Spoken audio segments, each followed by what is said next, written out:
about the Good Job Strategy. We have a couple of books, both by the founder of the Good Jobs Institute, Dr. Zeynep Ton.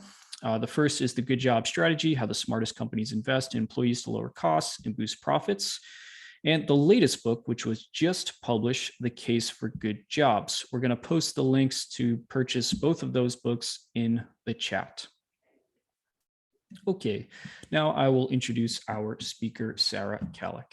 Sarah is the executive director of the Good Jobs Institute, whose mission is to help companies thrive by creating good jobs. She builds partnerships with companies looking to implement the Good Job Strategy and creates tools and resources to inspire any organization that wants to move from bad jobs to good jobs. Sarah previously spent more than a decade in international development. At Oxfam America, she built partnerships to support international development legislation and socially responsible corporate policy. At Physicians for Human Rights, Sarah served on the executive management team, co-founding 2 health and human rights organizations in Uganda and Kenya, and advocating for billions of dollars in HIV and AIDS global health funding.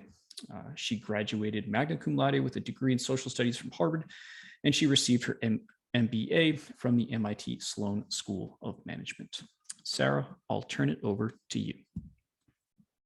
Thank you so much, Matt. It's always a pleasure to be here with LEI and with everybody who comes to these wonderful webinars. So I'm just seeing where all of you are from. I see a Beverly, Massachusetts. I'm in Ipswich, and then I see Portugal. So fantastic group. I really want this to be interactive, so feel free, put in some questions. We'll definitely have time at the end. I've got a couple of questions for you as we go, but really excited to dive in. All right. So as Matt said, I'm the executive director of the Good Jobs Institute. We are a nonprofit based in Cambridge, Massachusetts, and our mission is to help companies thrive by creating good jobs. Our work is based on the work of Zeynep Ton, and it really brings in the past 6 years, we've been around for 6 years, we've worked with more than 25 companies, mainly in the service sector. So retail, restaurants, hospitality, call centers, warehouses, distribution, some healthcare. We've helped them to look at their operations and their ways of working and their mental models about people and evolve those so that they can pay their frontline workers more so that they can win with customers. And I'm really excited to talk to you today because, as Matt mentioned, Zeynep has a new book out, The Case for Good Jobs, and it really encapsulates a lot of what we've learned over the last 6 years. Her first book is fantastic, and this one takes it to the next level. So just to start, wanted to give you sort of what we've learned. And the first big lesson that we've learned is that low people investment is really expensive. So that's where we're going to start the webinar today. I think a lot of companies out there, we've seen that they have this mental model where labor is just another cost to be minimized, a lot of spreadsheet thinking. Market pay is the right pay, even for lower wage industries like retail, and that lean and mean and being as efficient as possible and cutting is the way to win. But what we've seen, especially in the service industry, but I think I know many of you work across industries, this will be familiar. We've seen that this kind of mental model creates what we call a vicious cycle. So not a lot of investment in people. That drives higher turnover, lower ability for teams who maybe you can't train as well. And that leads to poor operational execution. And in the service industry, this means dirty stores, bad inventory, customers not connecting to what they want. So you have lower sales and profit. And when you have lower sales and profit, you've got to cut somewhere. And if labor is just another cost, you cut people. And that fuels higher turnover, and that fuels this vicious cycle. So it's really expensive, but people don't realize it because there's this predominant mental model. What's great is that there's a better way. And we have seen companies who have a totally different mental model about how they approach people and operations. They believe that great companies win with their customers. And the only way to win with customers in a service environment is to have really strong frontline execution focus and to support those workers. To have strong execution, you have to have a system that can attract and retain the right people and position them for success. And that really is the good job strategy. So that's the second thing we'll do today, sort of dig into what that good job strategy looks like. But hey, listen, we're in a tight labor market. Minimum wages are going up. When you talk about investment in people, it can sound really expensive and really risky. And what's great is that this kind of systems change is actually less risky than you think. So we'll be providing a case study that shows how Sam's Club and another retailer, Mudbay, who were in vicious cycles, were able to get out of them profitably and in a great way for their employees. but it requires imagination and conviction. It requires trust in people, trust in frontline workers, and it requires courage to make changes. So those are the three things we're going to talk about today. Really excited to dive in with all of you. So first, low people investment is expensive. I think Zeynep's second chapter in her new book is Turnover is Ruinous. So again, if you're looking at people as a cost to be minimized, you might think, let's cut, but it's actually really expensive when you dig in. So we think about the business case for good jobs in three ways. First of all, we think about just generally the direct cost of turnover. So if you're not investing in people a lot, you're probably having higher turnover, and that can be really expensive. So as I mentioned, we've worked with more than 25 companies across industries, and we always do a direct cost of turnover calculation with them. So a call center for financial services, they had a really high cost of turnover, 45% of as a percentage of payroll, because they had lots of training, licensing they had to pay for. But we see it in retail consistently at 10 to 20% of the cost of payroll. In one factory, $20,000 per operator. So when you're losing people, and in retail, we will see turnover of 100%, 150, 200%, really high turnover rates, you are losing money. And so this is a really important thing to start to calculate, but that is literally just the tip of the iceberg about how much it costs to offer bad jobs. Because low people investment also hurts execution. And again, we see this sort of across the industries we work in. When you have high turnover, when you have people who you haven't trained very well, and you put them into your system, it doesn't work very well for store execution. So we see phantom stockouts. I don't know if anybody knows what that is. I don't know if anyone's ever gone to a retail store and they said they had something and you couldn't find it. That's a phantom stockout. And in this omni-channel world, these are disastrous. So Zeynep did her dissertation at Borders, found that 18% of customers who asked for help at Borders were trying to find something that was in the store, in inventory, but no one could find it. So lots of phantom stockouts, promotion compliance issues. Vendors will pay retailers to do promotions, but a lot of times the stores don't execute them properly. 50% compliance in some places, that costs retailers money, and that also confuses and makes customers angry, right? If you're going in for a sale and it's not posted, that's not great customer service. High levels of shrink across retail, shrink and waste. And then in this age of big data, lots of inventory data inaccuracy issues. So this chart on the right, one retailer did an inventory assessment, and they tried to see how many SKUs were correct in terms of what they had in inventory versus what they actually had on the floor, and how many of their products had pretty significant errors. So when you read this, 35% of the SKUs at this particular company, 35% of the products, what they had in their inventory system was the same as what they had on the floor, 35%. 65% were off. Some by just one, but again, if you've got a customer coming in for that one thing and they can't find it, they're not happy. Some by as much as 50, 100, right? So a lot of inventory inaccuracy that creates a lot of challenges in a system. And we see poor execution show up in lots of other ways in the service industry. So lots of product and inventory related issues, misplaced products, data inaccuracy, shrink, pricing errors, poor display conformance, lots of omni-channel mistakes. Again, in an omni-channel world that COVID has really accelerated, everyone wants to be able to, have things delivered. It's really hard for a store to be a warehouse if things are not in the right place, right? And you can't consistently get deliveries to folks quickly. We work with a lot of restaurants, inconsistent food quality, and lots of service related challenges too. So long lines, dirty stores, unfriendly, unhelpful associates, order inaccuracies, lack of product and process knowledge. So in our industries, across the service sector, we see a lot of poor execution that hurts customers. I think we're coming to our first brainstorm question to all of you. I know you're across industries. What are some of the execution challenges that you see in your industry? What are some of the things that are costly when execution doesn't happen in the way that you're expecting? I believe Taylor's going to pop that in chat, but I would love to sort of hear from all of you. What are some of those things that you see in your industry like this that start to really add up? So all the customers, all the companies we work with, we kind of dig into this execution challenge and the execution costs and how they're tied to bad jobs and high turnover. This is a convenience store chain that we worked with. And we did a quartile analysis, looking at their average turnover and splitting that out by quartile and comparing that to shrink.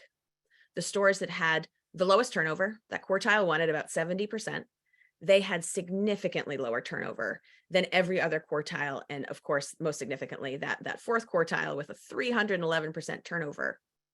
But in retail, shrink is recorded as a percentage of sales, and it's a low margin industry. So if your difference in shrink is 1.4% versus 2.6, that's making a significant dent in your profit. And there's, clearly some kind of connection to turnover. This is not sort of exact causation, but there's something happening here. We also look at things like NPS, Net Promoter Score. This is a different, more general retailer, again, a turnover quartile analysis that showed that those stores with lower turnover had 10 points higher than the quartile with the highest turnover, excuse me. So anyway, NPS is super important in retail. It's super important in a lot of industries. And here you can see when you've got stores with lower turnover, you've got happier customers. So this is a significant cost. And this is sort of what we call the cost of poor execution. So direct turnover costs, they can be a significant percentage of your payroll, but then you've got this even bigger bubble of execution costs, which drive lower sales from misplaced products, data inaccuracy, omni mistakes, poor service, poor merchandising, lost customer goodwill, all sorts of things. Then you have higher costs, shrink, inventory holding, returns, low labor productivity, overtime, all of that. So this is a lot of money. And as you can see with some of those quartile analyses, there's a way to get a number around this. But it's interesting. It's challenging. You kind of got to dig in. And it's not even the biggest bubble that we think about. So the biggest cost of turnover and low labor investment is it's really hard to stay competitive over time.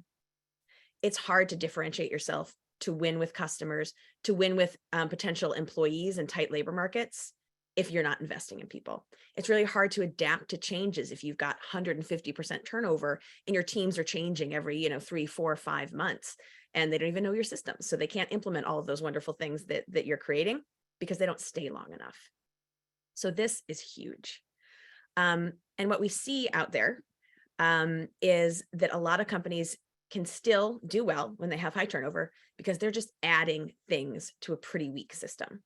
They're adding new stores, they're adding new products, they're adding new services, but maybe their same store sales growth is lower. Right? They're struggling in their core, but they can just add, increase complexity while maybe their people investment isn't keeping up. And all of a sudden you start to have a pretty big gap. And this can be really, really challenging. And for some companies, it can be existentially challenging. So you all know Walmart, their CEO, Doug McMillon, carries this around in his pocket. He carries around on his iPhone. It's a photo, as you can see, of the top 10 retailers by decade over the last, 75 years.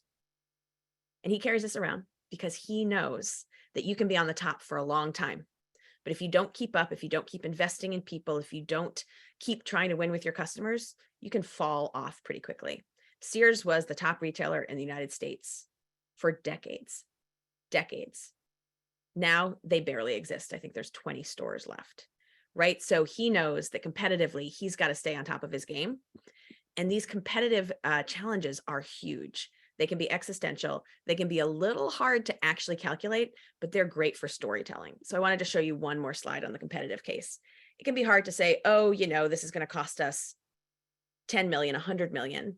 It's hard to get a number around competitive, but it's much easier to really talk to give your teams, to give your company a narrative and a storytelling around this. We work a lot with convenience stores. We have a partnership with the National Association of Convenience Stores, NACS. They're a fantastic partner.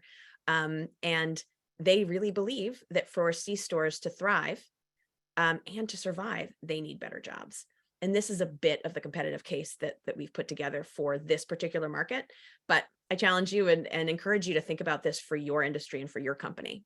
So for convenience stores, they know there's a tightening labor market right now, but possibly for a long time. The dependency ratio has increased from 18.7 in 2000 to 25.6 in 2020. Fewer people are working, baby boomers are retiring, there's less immigration, lots of things are tightening this labor market, and it doesn't seem to be getting better. here we are working with a C-store in California, but there's lots of regulation happening too. So across the United States, minimum wage laws are coming into effect in cities and states. There's all sorts of different things coming in for, let's say, wage transparency or schedule stability laws that are coming in various states. So lots of regulations happening. There's increased competition. For the C-store space, it's from delivery apps and from dollar stores and all sorts of other people getting into the convenience game. And also, C-stores and car washes are becoming a private equity target. So it's making it more expensive to grow by acquisition. So lots of competition. And then their customers are fundamentally asking for something different. The demand for fuel is decreasing as we move to hybrid and electric vehicles. The demand for lottery, for cigarettes. C-stores used to be known for Cokes and smokes, right? For cigarettes and for sodas, the demand is going down. Demand is going up for something that really requires fantastic teams, and that's fresh food. So having fresh food offerings at a convenience store that are really good and high quality, that's becoming the differentiator. And for that, you need good jobs. So as you can see, this is a huge, huge, potentially existential cost for companies. So you can calculate that direct cost. You can really think about those execution costs, but this competitive cost is big, it's meaty, and it's a great opportunity for storytelling. So there's a lot of companies who are in this vicious cycle, who are seeing good jobs as just an expensive thing that they can't afford. But what we're here to talk about today is that there is a better way. There are companies in low margin retail who have really low turnover and who have either gotten out of or who've never been in a vicious cycle to start with. So I'm going to mention two that you might have visited. Quick Trip, which is across the Midwest, and Costco, which is international. They have incredibly low turnover. For Quick Trip, 20% for their full-time teams versus 109 C-store average. Even their part-timers, 64% turnover versus 125 C-store average. And their frontline tenure is very high. Store managers have been with them for 16 years. Their first assistants, 9 years. Their part-timers have been with them for 2 years, right? That's a really solid team. You can really create great customer service and operational excellence with that kind of a team. Similar at Costco, 17% frontline turnover in aggregate, but only 6% for employees with a tenure of more than a year. Look at these tenure numbers. 60% of their team has been with them for more than 5 years. 33% has been with them for more than 10 years. That's a tremendous amount of institutional knowledge. So how do they do it? What does it take to create a great team that's set up to succeed? You've got to invest in people. And this is not incrementally investing in people. This is, you've got to be not at market. You've got to be beyond market. Okay. So Quick Trip, a gas station convenience store chain. We visited them in Dallas last year, and they were starting full-time folks starting at 55 plus bonus. And they were starting part-time folks at 20. Their internal promotion rate is 100% for field managers. We were visiting a different store in Texas, and asked the manager what they liked about their job, and he's like, "Oh, I love my job. I make $100,000 a year." Right? So this internal promotion rate of 100% creates great destination jobs where people want to stay and want to do well because they're very attractive. Very high expectations in hiring, training, performance management. They have really rigorous hiring. You have a math test, you have group interviews, because this is a people job. You need to be super friendly. That's one of the things they want to be best at. They have really intense training. 40 hours for part-time, more than that for full-time, and it's evaluative. You are trained by someone who is an expert in training, and they have 2 or 3 folks who they're training at once in a training store. And at the end of it, you're evaluated. And only about 80% of folks move on to become full employees.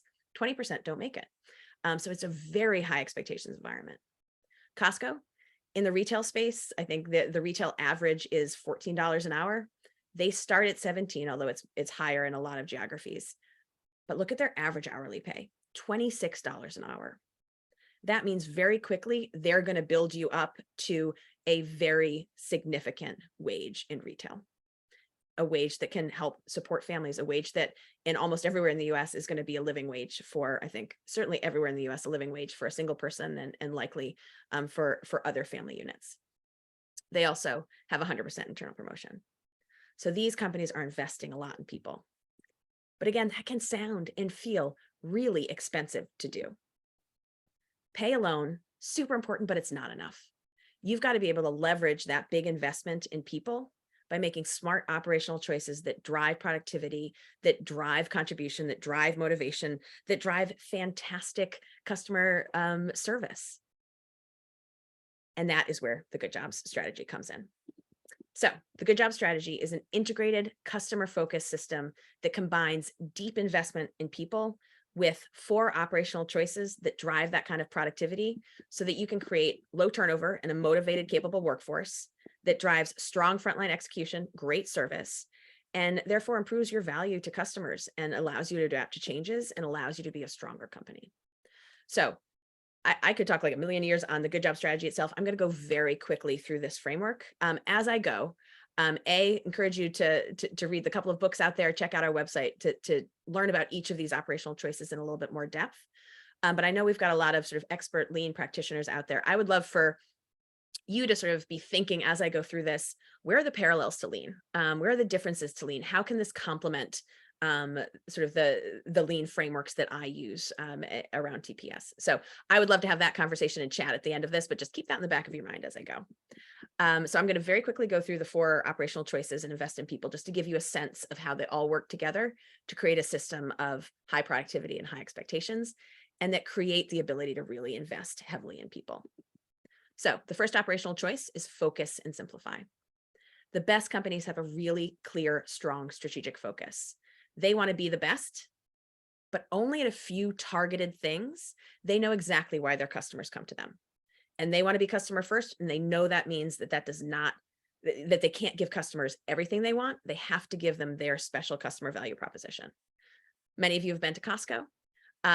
They have 3,000 to 4,000 products in their store versus 40,000 in a regular supermarket versus 100,000 in a superstore. But you're not going to get full breadth of things, but you're going to get fantastic value and fantastic quality. The shopping experience is not going to be glamorous. They don't have bags. You got to sort of find a box. You can only pay, I think, with Visa. You can't pay with anything else, maybe a check, but like they have some limits. There's some things that they've chosen not to be great at. There's some trade-offs they've made, but they know they want to be quality, value, treasure hunt, and they've built a system around that. So it's incredibly important for all of your companies to really know what you want to be best at, why your customers come to you, and what you want to be best at, so you can make some trade-offs and take some things off of the table. Because my favorite operational choice is to really simplify. So once you know what you want to be best at, you need to simplify, simplify, simplify to reduce workload so that your frontline teams can serve customers really well and be productive. So what does that mean? We work with companies to really help think about how they can reduce their amount of work. So this, I know, has a lot of parallels with lean and with efficiency and with engaging your frontline workforces to say, what adds value to our customers? What doesn't? What is non-value add? What do we do that just is like duplicative? What's happening here? What can we take out? And how can we engage the front lines who are doing the work every day to identify those non-value add tasks? And then really importantly, in the service environment where you have all sorts of different traffic flow patterns, often unpredictable for customers, it's really important to smooth workload and to improve the timing of work. So in the service industry, there are huge peaks. The weekend for retail and restaurants, big peaks, right? If you're in a restaurant, Friday, Saturday nights, huge peaks. If you're, let's say, a fast casual restaurant, you're going to have a big peak at lunchtime for an hour and a half. You're going to have a big peak from maybe 6 to 7:30. And then you're going to have very variable traffic. So how can we, create more predictable work? So for example, we worked with a retailer who their busiest day was Saturday. And that was also the day that they got their biggest delivery. So they had to have multiple teams on Saturday because they had to have a processing team to bring in the delivery. They had to have lots of folks on for sales. And that meant they had a lot of people working short numbers of hours, a lot of part-time folks, because they had all of their work on one day. So we helped them to look at their supply chain and to move that big delivery to Thursdays. That allowed them to create more stable and smooth schedules for their teams. It allowed them to set the store up for success on Thursday, so they were ready for the peak on Friday and Saturday. And it just allowed for that smoothing of work. So this one's really important. And as you start to hear me talk about this, you'll see this is not an HR problem. This is not an operations only problem. This is a whole system across your organization. In the service industry, it's about your supply chain. It's about logistics. It's about marketing. It's about how many promotions you do and making sure maybe you're doing fewer, better promotions. It's about SKU count. And products and merchandising. As you heard, Costco has fewer products than other retailers because they really want to focus on what their customers are coming to them for. So focus on what your customers want from you and really simplify so you can deliver that. That's the first choice. The second choice is standardize and empower. Again, lots of parallels here with standardized work in the lean world. In service, you really want to standardize routine tasks and management tasks. And the very best companies have discipline around the numbers of standards and rules. So Zainab did her dissertation at Borders Books. They had like a 300-page giant tome of SOPs. Nobody ever read that. That wasn't alive. You've got to have the standards and rules that make sense, and you've got to involve the front lines in setting them and improving them. So Quick Trip, the gas station convenience store chain, they have a daily activity worksheet. You're trained using that as these are the most important things you've got to do every day. Your manager is using that to make sure teams are cleaning the bathrooms on a 30-minute rotation, that they are stocking, that they're cleaning, the fountain drinks, that everything is happening on the right schedule. It's an alive document that continues to evolve, that really drives great standards. But no matter how many standards you have, especially in service, but anywhere, it's really hard to predict every single one of your customers' needs. So you really need to empower your employees to solve customer problems and to improve your company. And this is where there's, so many great parallels, I think, to TPS. I think of the andon cord and workers being empowered to stop the line so you can solve a problem. We really need empowerment in the service industry as well, from gas station convenience stores to luxury hotels, like the Four Seasons and Ritz-Carlton, which have a lot of really great empowerment systems and standardized empowerment where, teams have X amount of money to surprise and delight customers at any time. So empowerment is super, super important. Going to go through the next two pretty quickly. Cross-train, really important to balance specialization with flexibility to manage variability and improve employee motivation. So lots of traffic fluctuations in service industry, really important to have both ownership in an area that is customer facing and non-customer facing. So you can always flex in and out and always be productive. Mercadona, which is a low-cost supermarket in Spain, their cashiers are cross-trained to clean and vice versa. Because if there's long lines, the cleaners can go up and help knock them down at the register. And if there's not that many people in the store, those cashiers can flex in and clean. And of course, in a grocery store environment, you want everything to be pristine. So it's a great complement. You don't want everyone cross-trained to do everything. A little bit of cross-training can really go a long way to drive flexibility, productivity, and motivation. And finally, operate with slack. The best companies staff higher than their expected workload so they can always be customer first and so they can drive continuous improvement. So I will say this choice is last for a reason. You have reduced your overall workload by simplifying work and taking out non-value add work.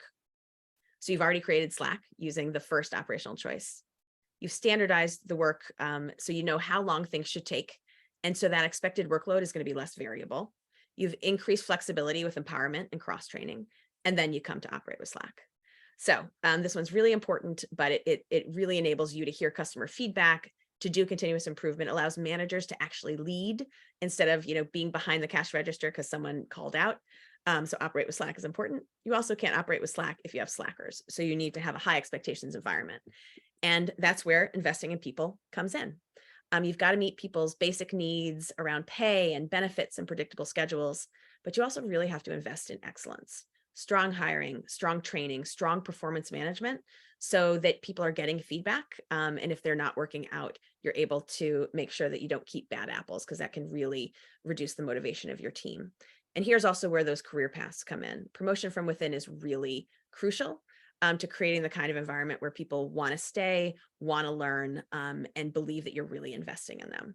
So when you invest heavily in people, and we saw the kinds of investment that Quick Trip and Costco make, you're going to have lower turnover, fewer mistakes, and managers who can focus on really deeply developing people, which leads to better customer service and better operational execution. So that is a good job strategy. I would love to hear in chat any parallels you see, any differences you see, any complementaries you see to the kind of work you do in Lean. I'm always curious. I see so many parallels, but would love to hear from you anything that you see that particularly stands out. Awesome. So the third part of this is really investment can be expensive in people. How do you de-risk this? What changes do you make first? How do you start this process? Because as I mentioned at the start, it's actually less risky than it sounds.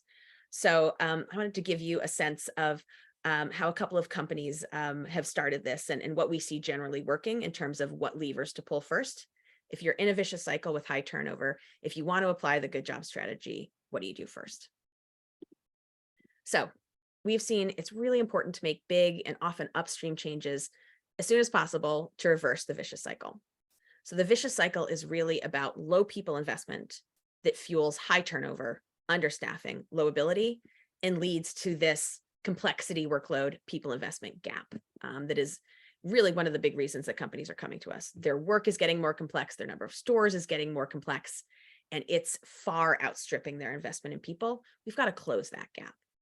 And in order to do that, we have found that the two levers to start with are first to reduce workload and variability, get into that focus and simplify, and start to reduce non-value add work, start to smooth work, start to make the work better. And at the same time, increase storability by investing in pay, benefit schedules, whatever the gap is for your organization, so that you can, again, sort of drive lower turnover. So these two things are really complementary. Pay is important. Pay is going to start to reduce that turnover if you are paying your teams more. And at the same time, as I mentioned before, it's not enough. If the work isn't the right work, isn't good work, if you're asking your teams to do too much non-value add work, doesn't matter how much you pay them, you're not going to get that back in productivity, and their jobs are still not going to be great because you're not respecting their time, their knowledge, their judgment, and you're giving them work that isn't good. So improving the work by reducing and simplifying the work and really getting to the core of what work matters, while at the same time making some big investments, is a great way to improve jobs, drive productivity, and de-risk this a little bit because you're freeing up some labor time that you can invest back in wages. I did mention this before, but this is an all company solution. So this is a quote from one of our retail partners. Every area in the retail company has to be part of the solution. If someone said, well, merchandising is off the table, it won't work. Or if they said marketing or operations is off, it won't work. This is about looking at your entire system, understanding where work comes from for your frontline, and trying to take out that non-value add work while investing. So wanted to share with you how Sam's Club, which is Walmart's warehouse club, and Mudbay, which is a smaller pet food retailer in the Pacific Northwest, family run with about 60 stores. Sam's Club, of course, Walmart company with 600 plus stores. Very different, but they came to some similar and some unique approaches to examining work and investing in people. So starting with examining work, they looked at the biggest drivers of the amount and timing of work in each of these very different retailers and tried to reduce that. So Sam's Club, again, big warehouse, lots of steel, lots of things on pallets. They knew they needed to do a merchandising reset. They reduced the number of SKUs, the number of products in their store. They had just gotten too many and they'd gotten away from the warehouse model, and it wasn't helping their customers. They needed to get back to their core merchandising set. When you reduce SKUs, you improve supply chain and logistics. You can often get to lower prices on the SKUs you keep. It makes merchandise, it makes sort of stocking things a lot easier. There's a lot less work. And if you complement that with increased palletization, so less hand stocking and more taking a forklift and putting the pallet down and having your customers shop from that, your members shop from that. And then they also stopped changing the location of items. So they did a lot to really reset merchandise, which drove a lot of non-value add work in their warehouse. They also did fewer price changes and fewer promotions. They're already a low-cost provider, and price changes and promotions take up worker time. We worked with one grocery store, not Sam's Club. They would change over 1,000 prices a week in 30 different, across 30 stores, so 1,000 in each store, some for as little as a cent. That is not value add time for the worker who has to do that. They also introduced technology, including Ask Sam's and an own your inventory system, which cut down again on non-value add work, confusion, too much communication. So Ask Sam's is the one-stop shop for their teams to know which manager's in, who are the teammates of mine who are on, where are all of the products in the store, where are all of the things that I need to both function well as an associate, but also to shine in front of customers. So I may be in produce, but if someone asks me where the toothbrushes are, I want to be able to very quickly get them to what they need, so that I can sort of help their member experience. So they did all sorts of things to reduce the amount of work their teams were doing. They also did a lot of things to improve the timing of work. So they're a big company. They had a lot of projects coming down from a lot of different parts of the organization. And as you know, companies are often really siloed and no one's quite checking in with each other about which project is hitting the stores at which time. And so, store managers would have a big HR initiative and a big merchandising initiative and a leader visit, all of these things happening at once. And it was hard to really execute any of them really well. So they put in an air traffic control to reduce and better time directives to stores so that they could really, as a home office group, say what matters right now. What do we want the stores to execute? Let's give them fewer, better things to execute. And then we'll really see better execution and better impact of the initiatives we do. They also did some really interesting stuff with timing of work. They eliminated their overnight shift. So again, big warehouse, forklifts, pallets. The conventional wisdom would say you have to have an overnight shift because, otherwise it's too dangerous and you need to be moving all of this stuff.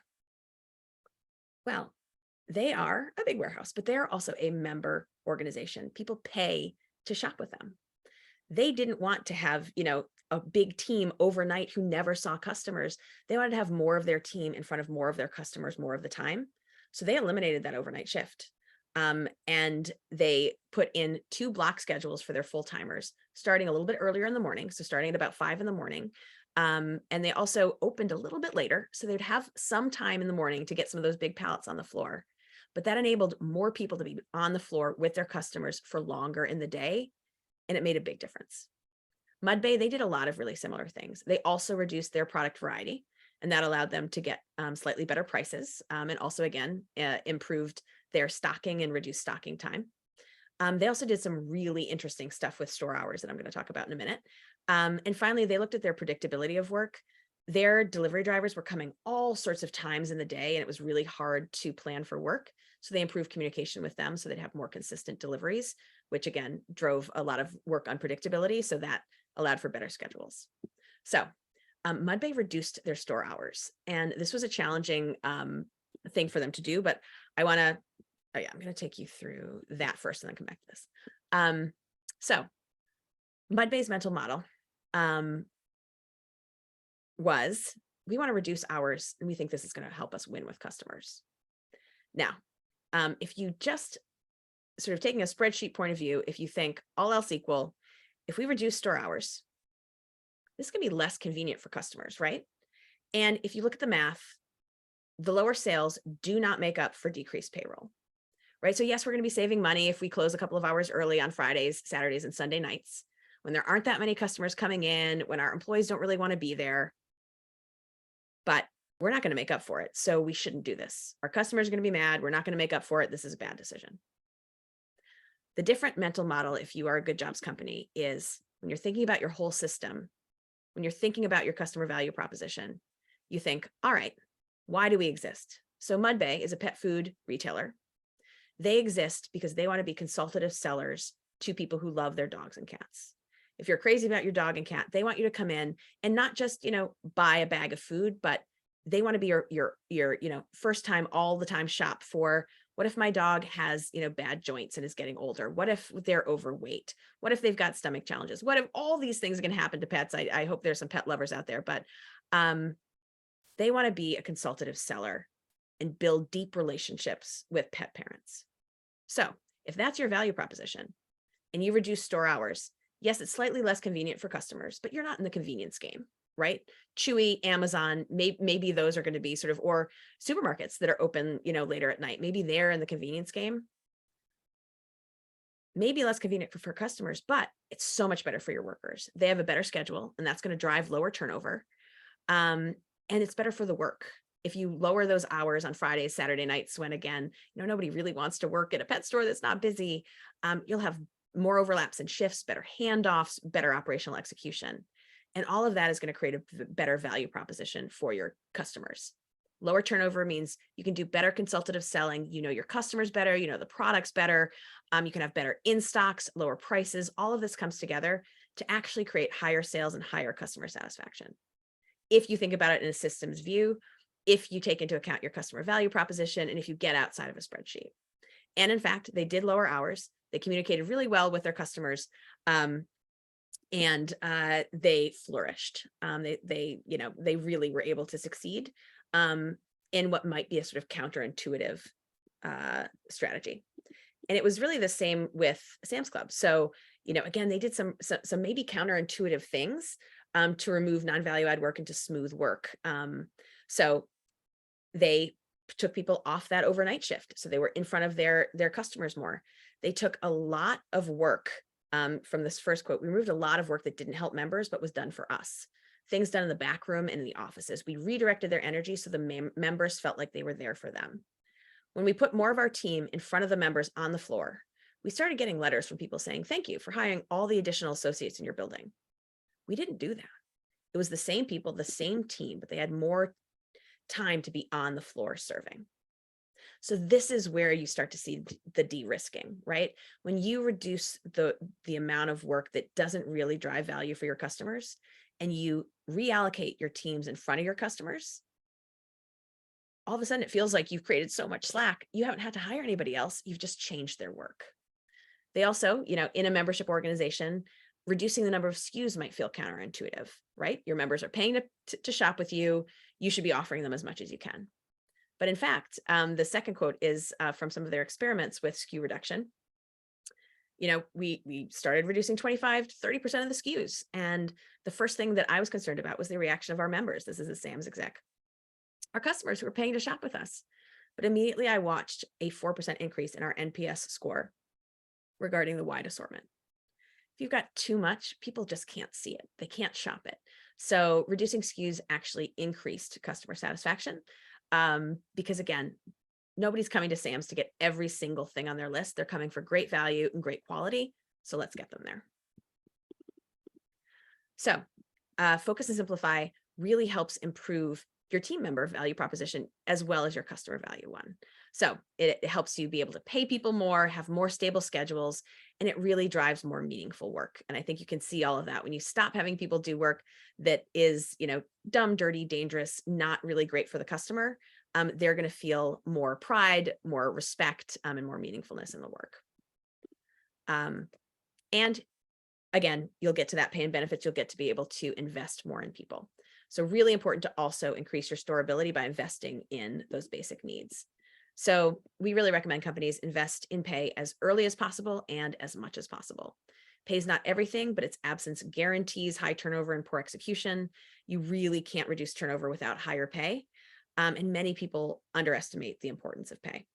And so, if you're just looking at market wages, and you think you're hitting it, you're still not probably hitting what your teams actually need to be able to have a living wage and to also really be fantastic at work. So just wanted to give you a sense. Sam's Club and Mudbay approached investing in people a little bit differently.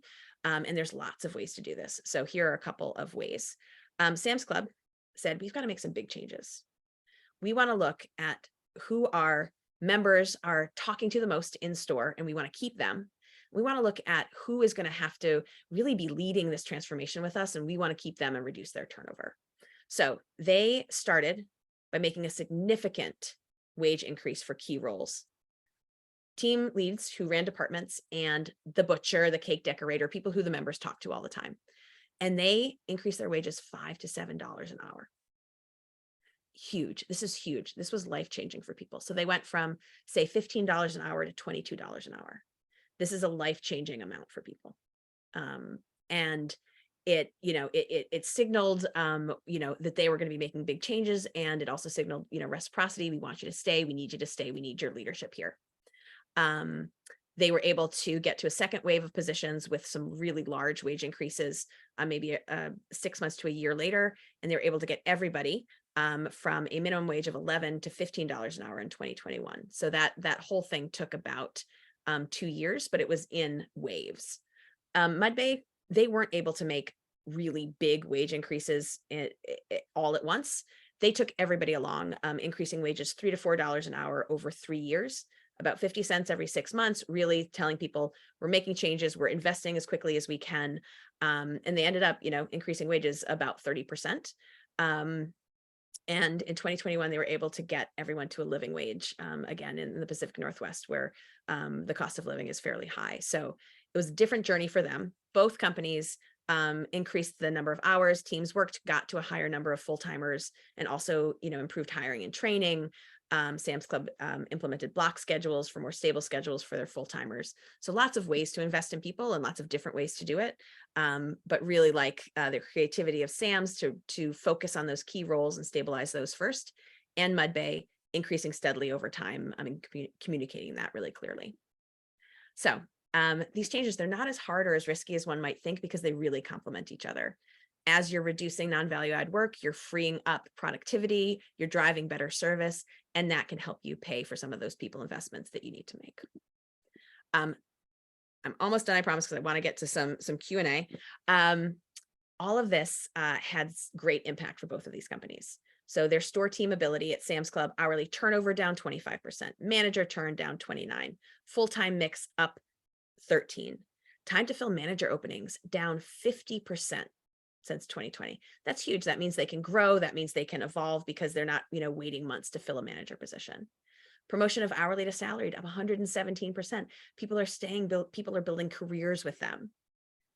They're also seeing huge financial improvements. Operational efficiency, which they had a tough time cracking even a 1% increase, has gone up 20%.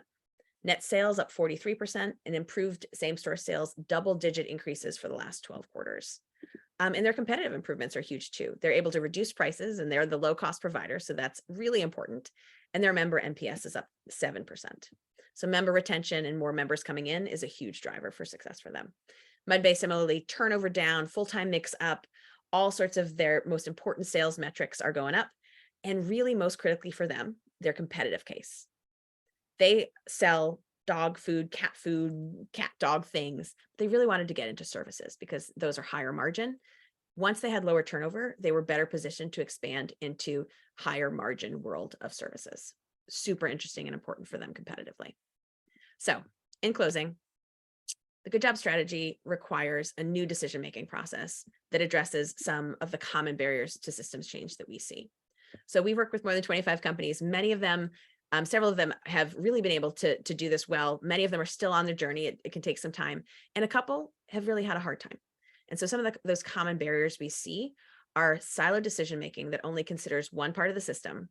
So maybe HR is like, I really want to do this, but nobody else is along with me. Or HR and ops are like, we want to do this, but nobody else is along for the ride. You've got to make this a whole organization, a whole company commitment. And then a discomfort making decisions with imperfect information. Data is really important. It can tell you where you are right now, but it can't tell you the future. So we really help companies get to a new decision-making process where they're engaging cross-functional leaders in addressing store execution and service, where we're applying a systems lens to really understand the impact of everyone's work on customers, employees, and really trying to increase the organizational willingness to make change, even when you have imperfect information. So it takes courage to start. The journey takes time, and it requires bringing people together differently, which again, I think is what was some of the magic of Lean. I actually, as I bent over, I was just looking at this today, right? And what A3s can do to bring people together. It requires, you to do that differently and to think differently. But when you get this right, the competitive advantage is difficult to imitate. So, love this. It's hard for me to look at the chat when I'm chatting, so I'm going to be looking at the chat, but Matt, I know you've got some questions. I'm excited to hear. Yeah, thanks so much for that great presentation, Sarah. We've been good friends with the Good Jobs Institute for several years now, and you've been generous in doing something like this for us a few times. And it's always great when you share these important ideas. Just in the chat, just to catch you up a bit, people responded to how does this relate to Lean? And, top answer came up a few times was respect for people, which is so true. And, I do have some experience in one of the competitor companies working in a retail environment, and phantom stockouts, one of the most demoralizing experiences you can have as a retail employee. You think you can help somebody, but you can't. And one of the companies that is a good jobs company or a model company, Trader Joe's. I remember I asked a guy, probably in his, I don't know, mid 40s. He was bagging groceries. I said, hey, how do you enjoy working here? He said, this is the best job I've ever had. Best job I've ever had, because respect for people, it's so important.